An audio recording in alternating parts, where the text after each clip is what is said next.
yumva kuko ni inkuru imaze igihe gito cyane isohotse. Umutwe w'inkuru agira uti APR FC yasezereye Niyonzima Olivier seif kubera imyitwarire mibi. Kuri wa kabiri nibwo ubuyobozi bwa APR FC bwafashe icyemezo cyo gusezerera burundu umukinnyi wakinaga hagati mu kibuga Niyonzima Olivier seif.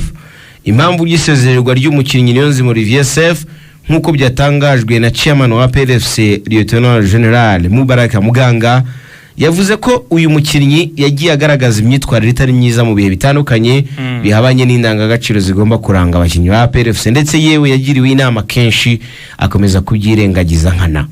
Umuyobozi wa APR FC yakomeje agira ati dushyira imbere imyitwarire myiza kuruta ikindi cyose mu muryango wa APR FC kuko torerera igihugu. Yavuze ko imbarutso y'isezererwa rya Niyonzima Olivier seif yabaye kwanga kwikoresha imyitozo aho bari mu ngo zabo nkuko babisabwe n'abatoza. Ibyo byaje byiyongera ku myitwarire yakomeje kuranga uyu mukinnyi na mbere hose.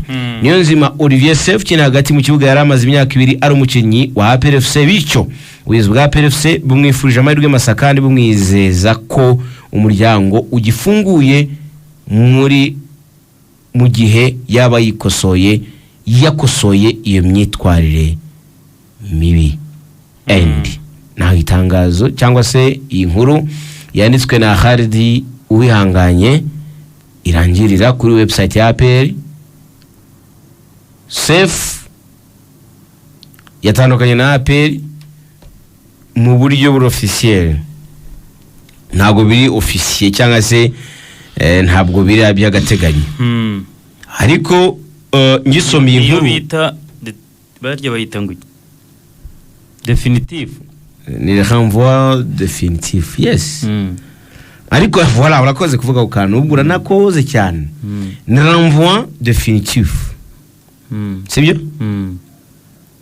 Inuvuga mu buryo buzwi cyangwa bwa burundu ni burundu ya voilà burundu busobanutse cyangwa se bufite iswa nabwo bufite imibare cyangwa se ariko igifaransa kirakomeye. Okay, kiragorana.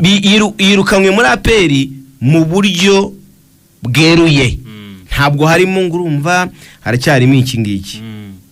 So bisobanura ko seif ntabwo akiri mu mukinnyi w'ikipe ya APR timu ya majeshi. Nanarije iri tangazo sinshinja APR cyangwa shinja umwanditsi, ariko iyi paragraphe ya nyuma ntabwo ndi kuyumva, umfashe nawe tuyumvane. Niyonzima Olivier seif ukinira hagati mu kibuga yari amaze imyaka 2 ari umukinnyi wa APR FC, bityo ubuyobozi bwa APR FC bumwifurije amahirwe masa kandi bumwizeza ko umuryango ugifunguye mu gihe yaba yakosoye iyo myitwarire mibi. Nyine ubwo no kuvuga ko yagenda yazayikosorera kandi ayikosoye jose guse byawe yayikosora kuko ntago ayikosoye yari mu ikipe nyirizina, ayikosoye yari hanze akoze imyitozo akabaha video.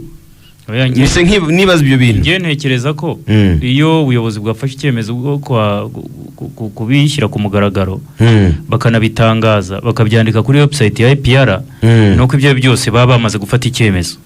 Sinzi ko hano wenda bashobora kuvuga ngo bisubiyeho oya, kuko abakinnyi bose bagiye ngende ku paragraphe niyo nyine ngubwiye ntari kumva ijyanye, kuko paragraphe ya mbere ni hanyuma ziravuguruzanye. I'm sorry to say, kuko paragraphe ya mbere avuga ati kuri wa kabiri ubuyobozi bwa APR FC bwafashe icyemezo cyo gusezerera burundu. Burundu nta yindi point ntekereza yakazi uvuga ngo nubigenza gutyo uzazi. Sinzi niba turi kubyumva kimwe.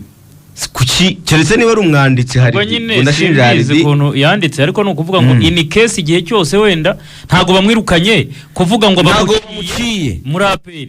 Nge nicyo navuga no kuvuga ngo igihe cyose wenda yazajya handi akaba yaritwaye neza yanagaruka, ariko so kuvuga ngo bivuze ngo ntaga amakosa yakoze ntaga bayigiye aremereye ariko abaye menshi yegeranye bibaho. None se ntuzi ko iyo baguhaye na lettre zikuri 3 iya gatatu uondoka tucaho. No kuvuga ngo rero hari gihe baba batakwanga ariko kubera amakosa. None se conduite niki? Ariko seif ugiye kuno muzi conduite ntuyizi? Conduite ari gihe bagera kwirukanisha seminari ndiwimuke no mu bindi bigo ndubuguru yo rugibyo nzi mu seminari iyo ufite sheke muri conduite nushaka ufite 90